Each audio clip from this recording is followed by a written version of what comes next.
Isang kalahig, isang tuka. Dokumentaryo ni Cara David.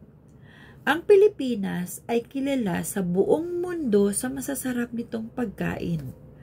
Mula sa kutkutin, ulam, inumin, hanggang sa panghimagas.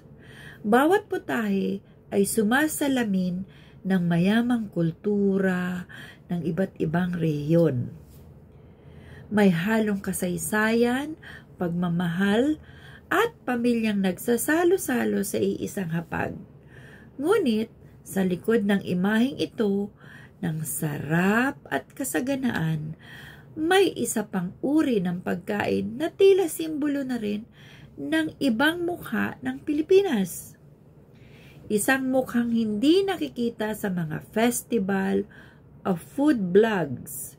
Hindi pinagmamalaki ngunit bahagi ng realidad ng milyong Pilipino. Tira-tira, galing sa basura. Nilinis, pinakuluan, pinirito, at muling ibinibenta.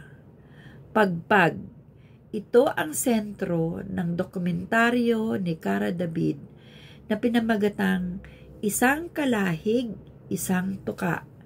Isang nakakapanindig balahibong paglalantad ng realidad ng mga Pilipino na hindi lamang nagugutom, kundi binigo ng lipunan. Sa dokumentaryo, ipinapakilala sa atin ni Joy, isang single mother na may 4 na anak. Araw-araw siyang nangangalakal para lang may makain ang kanyang mga anak. Ngunit, ang nakakain nila ay hindi karaniwang pagkain. Ito ay pagpag. Tira-tira. Mula sa fast food, inipon mula sa mga basurahan, niluto ulit kahit bulok para lang may laman ang tiyan. Hindi ito kwento ng katapangan.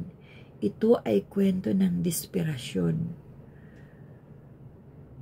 At ang masakit, ito'y hindi kwentong iisa. Libo-libo ang gaya ni Joy. Ayon sa ulat ng Epinews 2023, ang pagpag ay tinatawag na recycle garbage meat. Mula sa maduduming lalagyan, sa container na nakalubog sa putik, pinupulot at nililinis sa abot ng makakaya ng mga mahihirap. Hindi ito eksaherasyon. Ito ang pagkain ng pinakamaralita. Sa kabila ng pantakip gutom, ay katumbas nito ang panganib ng iba't ibang sakit tulad ng E. coli, typhoid fever, at diarrhea. Ayon sa isang pag-aaral ng De La Salle University, Villanueva et al. 2022, lumalabas na may mataas na posibilidad ng foodborne illness sa pagkain ng pagpag, bunsod ng kontaminasyon at kawalan ng maayos na sanitasyon. Sa blog ng SDG Watch, ND, sinabi nilang ang paglaganap ng pagkain ng pagpag ay refleksyon ng matinding kahirapan at hindi pagkapantay-pantay sa ating lipunan.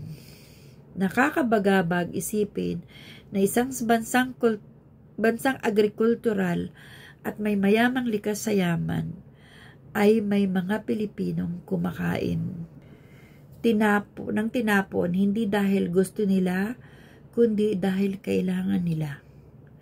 Ang dokumentaryong ito ay hindi lamang simpleng pagsilip sa buhay ng may hirap.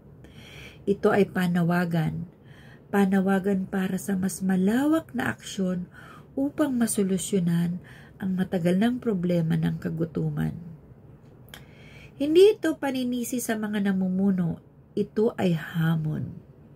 Hamon na kilalanin ang problemang ito bilang isang pambansang emerhensya at hindi isang normal na aspeto ng kahirapan. Panahon na upang mas palawigin ang mga programang nagbibigay ng sustansyang pagkain sa mga komunidad. Panahon na para suportahan ang mga kabataan gaya ni Joy upang sila'y makapag-aral at hindi na kailangang mamulot ng tira. Hindi madali, ngunit hindi rin imposible. Sa tamang polisiya, malasakit at pagtutulungan, maaari nating wakasan ang gutom at tuluyang mailibing ang salitang pagpag bilang pagkain. Dahil ang tunay na pag-unlad ay hindi nasusukat sa dami ng gusali, kundi sa dami ng pamilyang hindi na kailangang kumain ng basura upang mabuhay. Salamat po!